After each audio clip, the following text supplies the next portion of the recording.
Hello friends, welcome back to our channel. आज हम इस वीडियो में बात करेंगे श्रीराम फाइनेंस के बारे में। आप सभी को पता है कि इसी तरह के इंटरेस्टिंग आइडियाज़ मैं अपनी हर वीडियो में लेके आता हूँ। अभी मैंने पिछली वीडियो डाली है इंडसइंड बैंक के बारे में और वो भी बड़ा ज़बरदस्त लग रहा है। डबल बॉटम पैटर्न बनाया है उसने और वहाँ से वो चलने को बिल्कुल तैयार है। इसी तरह से हमने न जाने कितने ही स्टॉक्स पे बात की है इसी चैनल पर और आप सभी ने देखा भी होगा। अगर आप कुछ फ़ायदा उठा पा रहे हैं इस चैनल का या कुछ सीख पा रहे हैं तो आप ज़रूर मुझसे जुड़ सकते हैं by subscribing my channel and do not forget to hit the bell icon so that मैं जब भी इसी तरह की कोई नई वीडियो डालूँ आपको सबसे पहले नोटिफिकेशन आ जाए। आज हम बात करेंगे श्रीराम फाइनेंस के बारे में, जहाँ पर एक जो स्टॉक है जो सबको परेशान किए हुए है वो है बजाज फाइनेंस। तो अगर आपके पास बजाज फाइनेंस है और आप उससे दुखी आ गए हैं, परेशान आ गए हैं, तो उसका एक ऑल्टरनेटिव आपको दिख रहा होगा श्रीराम फाइनेंस। श्रीराम फाइनेंस में एक और चीज़ है कि आज ही के दिन वो डिस्क्लोजर आया है कि वो निफ्टी 50 में इंक्लूड हुआ है एंड यूपीएल बाहर गया है। तो वो भी एक रीज़न हो सकता है कि वो चला है काफ़ी। अब क्या करें, अगर अभी भी आपके पास पोजीशन है या अभी पोजीशन बनाने के बारे में सोच रहे हैं तो ट्रांचेस में ले सकते हैं। एक बार हम इसको फंडामेंटली भी देखेंगे थोड़ा सा कि फंडामेंटली कैसा प्लेस्ड है और फिर हम टेक्निकल भी देखेंगे कि टेक्निकली कैसा प्लेस्ड है चार्ट्स पर। तो क्विकली देख लेते हैं फंडामेंटली कैसा प्लेस्ड है। तो फंडामेंटली आपके सामने मार्केट कैप है 91,000 करोड़ का। अभी 2439 पर क्लोज दिया है, 2535 पर ये इसने अपना 52 वीक हाई बनाया था। वहाँ से थोड़ा बहुत ही रिट्रेस हुआ है बट ऑलमोस्ट अपना लाइफ हाई पर ही है। अगर पीई देखते हैं, स्टॉक का पी 13.8 है जो कि बहुत ही बढ़िया है क्योंकि इंडस्ट्री का पी 21.2 है। तो अभी भी इंडस्ट्री के प्राइस अर्निंग रेशियो के पॉइंट ऑफ व्यू से अभी भी सस्ता लगता है। वहीं पर अगर आप बजाज फाइनेंस का देखते हैं तो अभी 30 के पीई के आसपास चल रहा होगा। वो भी हम थोड़ी सी देर में देखेंगे। बुक वैल्यू 1233 है तो price to book almost 2 times price to book मिल रहा है आपको, तो वो भी बहुत बढ़िया लग रहा है। इसके अलावा अगर आप return on equity, return on capital employed देखते हैं तो वो भी बड़े ज़बरदस्त नंबर्स हैं जो कि बिल्कुल आपको एक इन्वेस्टमेंट ग्रेड का शेयर बनाने के लिए बिल्कुल प्रेरित करेंगे। तो आर ओ ई 17.3, आर ओ सी ई 12.1%, प्रमोटर की होल्डिंग ज़रूर 25.4% है। और अगर मैं आपको लेके चलता हूँ इसके कंपैरिजन में, तो मैं आपको पीयर कंपैरिजन में दिखाता हूँ। बजाज फाइनेंस जो है 29 के पीई पे है, वहीं पर श्रीराम फाइनेंस 13 के पीई पर है। जियो फाइनेंस तो खैर अभी नई कंपनी है तो वहाँ पर अभी प्राइस डिस्कवरी हो रही है, तो इस वजह से वहाँ पर ज़्यादा ध्यान मत दीजिएगा। बट बजाज फाइनेंस से कंपैरिजन करते हैं तो 29 ऑलमोस्ट हाफ से भी कम प्राइस अर्निंग रेशियो पर मिल रहा है। और इसी तरह से अगर प्राइस टू बुक भी देखते हैं तो वहाँ पर बजाज फाइनेंस 6.7 टाइम्स मिल रहा है, ये 6.7 टाइम्स मिल रहा है। यहाँ पर ही श्रीराम फाइनेंस ऑलमोस्ट 2 टाइम्स से भी नीचे मिल रहा है। तो ये देखिए 2 टाइम्स से भी नीचे मिल रहा है, यहाँ पर 6.7 टाइम्स मिल रहा है। तो थोड़ा सा एक्सपेंसिव बजाज फाइनेंस है और इसी वजह से लोग ऑल्टरनेटिव ढूंढ रहे हैं और ये बहुत ही बढ़िया ऑल्टरनेटिव हो सकता है श्रीराम फाइनेंस। और अभी ये निफ्टी में भी आ गया है तो वो भी एक बहुत अच्छी खबर है। एक बार क्विकली इसके रिजल्ट्स देख लेते हैं तो रिजल्ट्स आपको दिखेंगे तो consistently without having any deviation consistently quarter on quarter results बढ़ रहे हैं और अच्छे आ रहे हैं। रेवेन्यू देखेंगे तो 9300 करोड़ का रेवेन्यू आया है। पिछले क्वार्टर में 8800 करोड़ का था और last year same quarter 7800 crore का रेवेन्यू था। तो हर क्वार्टर में रेवेन्यू बढ़ रहा है और life time high quarterly revenue है ये, तो वो भी एक बहुत अच्छी चीज़ है। इसी तरह से अगर आप नेट प्रॉफिट भी देखते हैं तो नेट प्रॉफिट भी आपको देखिएगा तो लाइफ टाइम हाईएस्ट प्रॉफिट पे बैठे हैं इस टाइम पर 1874 करोड़ के नेट प्रॉफिट। तो ये बहुत ही अच्छी चीज़ें हैं और बहुत ही बढ़िया लग रहे हैं कि हाँ रिजल्ट्स भी अच्छे आ रहे हैं, रेट भी आपको उसी तरह से मिल रहा है।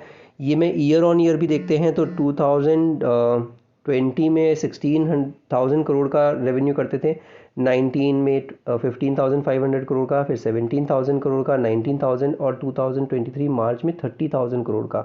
तो ऑलमोस्ट 50% का जंप दिखाया है यहाँ पे और अभी भी ट्रेलिंग 12 मंथ्स में भी 34,000 करोड़ का इसमें रेवेन्यू दिख रहा है। अगर आप इसी तरह से नेट प्रॉफिट भी देखते हैं तो नेट प्रॉफिट देखेंगे 6,000 करोड़ का नेट प्रॉफिट हो गया है 2023 में, जो कि ऑलमोस्ट 3 गुना हो गया है। तो ये बहुत ही अच्छे रिजल्ट्स हैं, बहुत ही अच्छे फाइनेंशियल फंडामेंटल्स हैं। एक बार क्विकली इसका इन्वेस्टर्स का देख लेते हैं कि शेयर होल्डिंग पैटर्न कैसा दिख रहा है। शेयर होल्डिंग पैटर्न्स में दिखेगा आपको बहुत ही अमेजिंगली आपको एफ की होल्डिंग दिखेगी FIIs की होल्डिंग ऑलमोस्ट 53-54% के आसपास का है और इसी तरह से DIIs की भी 16% के आसपास की होल्डिंग है। पब्लिक के पास सिर्फ 4.83% ही है और बाकी प्रमोटर के पास है 25%। तो जिस तरह से FIIs और DIIs जैसे बुलिश हैं, वो आपको देख के ही पता चलेगा कि क्यों बुलिश हैं, क्योंकि फंडामेंटली बहुत ही स्ट्रॉन्ग नंबर्स हैं श्रीराम फाइनेंस के। अब हम क्विकली इसके टेक्निकल चार्ट्स पर भी देख लेते हैं। टेक्निकल चार्ट्स पर कौन से लेवल्स है जहाँ पर आप एंट्री कर सकते हैं, या फिर अगर एंट्री है तो आप कौन से रेजिस्टेंस या कौन से सपोर्ट लेवल्स है। अगर आपको अभी तक वीडियो पसंद आ रही हो तो आप वीडियो को ज़रूर लाइक कर दीजिएगा और बेल आइकन दबाना, और अगर मेरे चैनल पर नए हैं तो मेरे चैनल को ज़रूर सब्सक्राइब कर लीजिएगा और बेल आइकन दबाना बिल्कुल नहीं भूलिएगा। Let's quickly look at the technical charts as well.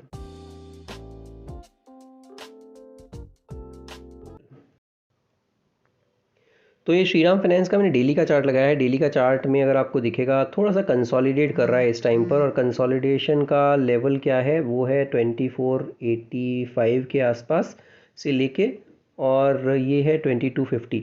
तो ये एक छोटे से दायरे में फंसा हुआ है थोड़े दिन से, और ये दायरा अगर जिस दिन भी टूटेगा तो उस दिन आपको अच्छी रैली देखने को मिलेगी।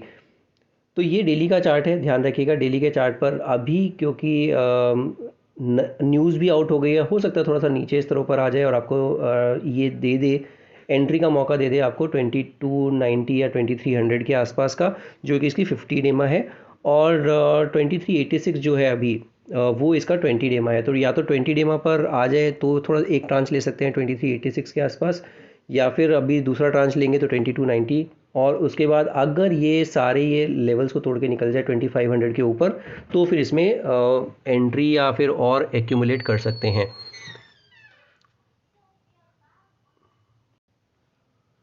तो ये स्ट्रैटेजी हो जाती है अगर नई एंट्री लेना चाहते हैं। अगर पुरानी आपकी एंट्री है और आप पुराने बने हुए हैं इस पर्टिकुलर स्टॉक में, तो 2200 के आसपास का एक स्टॉप लॉस आपके लिए कायदे का स्टॉप लॉस होगा, क्योंकि ये जो एक लेवल है यहाँ पर ही एक सपोर्ट की तरह काम कर रहा है और 2-3 बार यहाँ पर सपोर्ट ले भी चुका है 2200 के आसपास। तो ये एक डेली का चार्ट हो जाता है। डेली के चार्ट पर अगर RSI देखते हैं तो वो भी 56 के आसपास का RSI है। तो अभी थोड़ा सा और ऊपर चलिए, 2500 के ऊपर चलना शुरू होगा तो फिर इसमें अच्छी चाल देखने को मिल सकती है।